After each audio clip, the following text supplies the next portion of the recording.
Last 2 months, many people across the world are accustomed to work from home.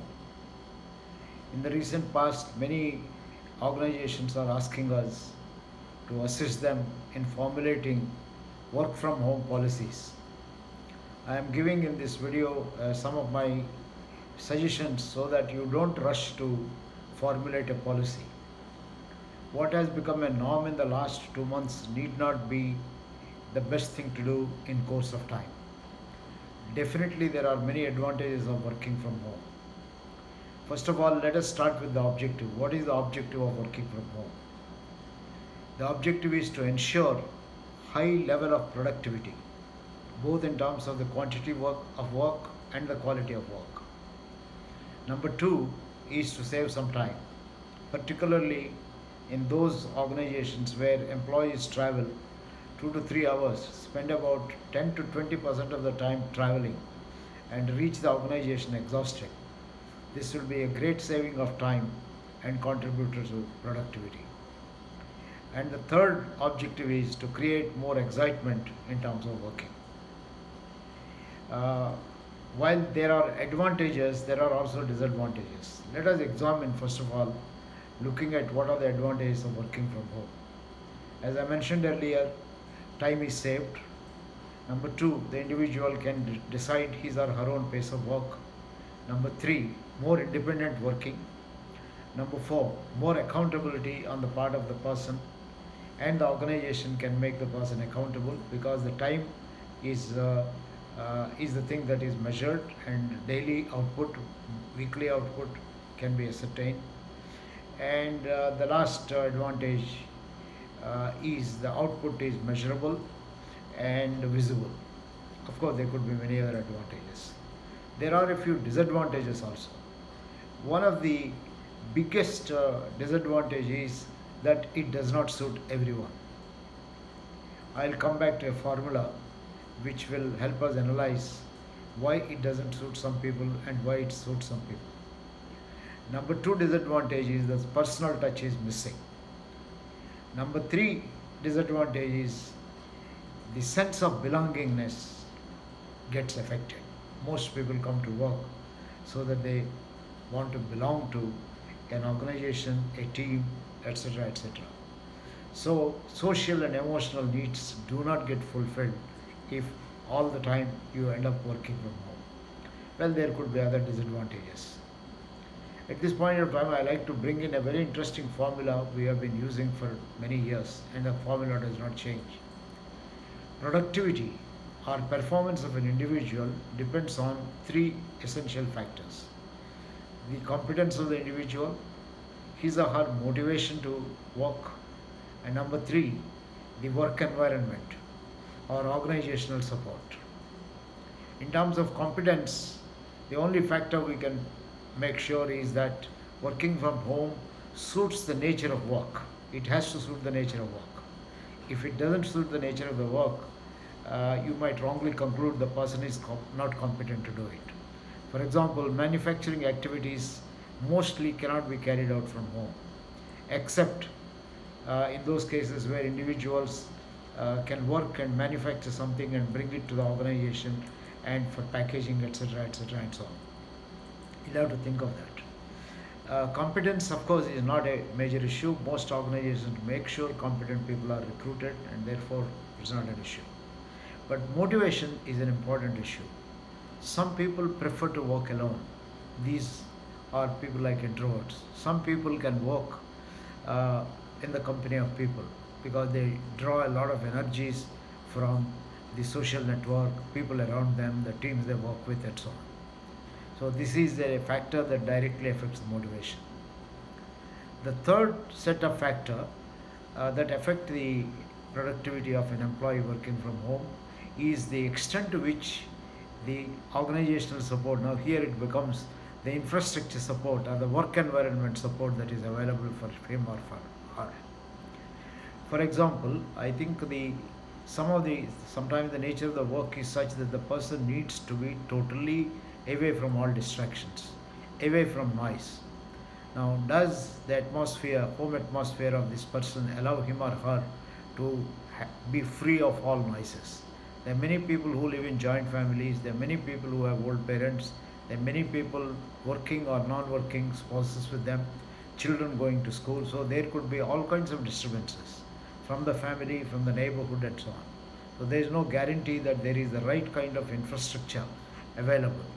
Right kind of infrastructure means work from home requires an undisturbed cabin or a room for the person. In addition to this, the person also needs good Wi-Fi connection if there is going to be quite frequent online kind of things, and good laptop, computer, or telephone, whatever are the instruments are there.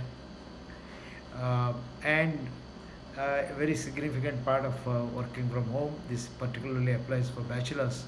Bachelors prefer to work in the organization because whenever they feel hungry, they can go and have a cup of tea, or they can go to the canteen, have lunch, and so on.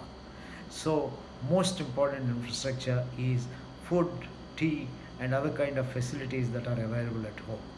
Now, for some, this may not be available, and so on.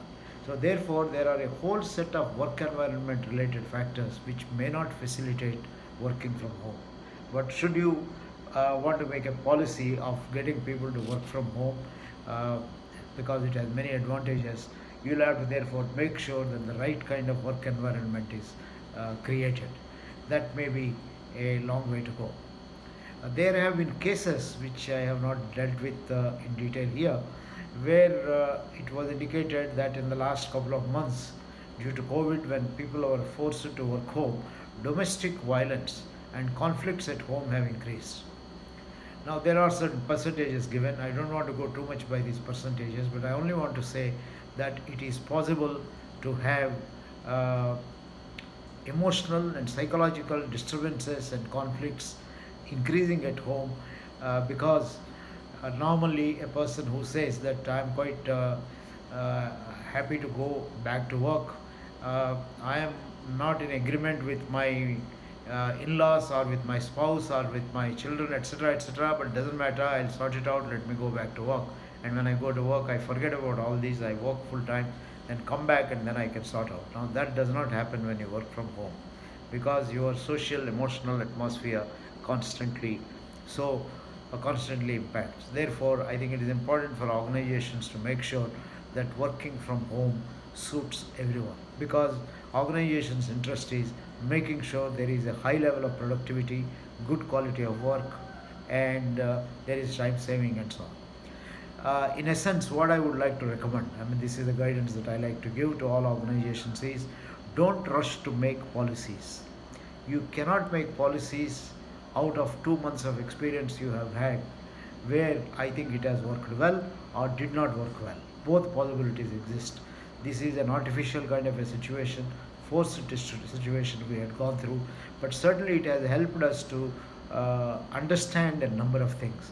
So before you make a policy, you need to understand a lot more things which we have not understood.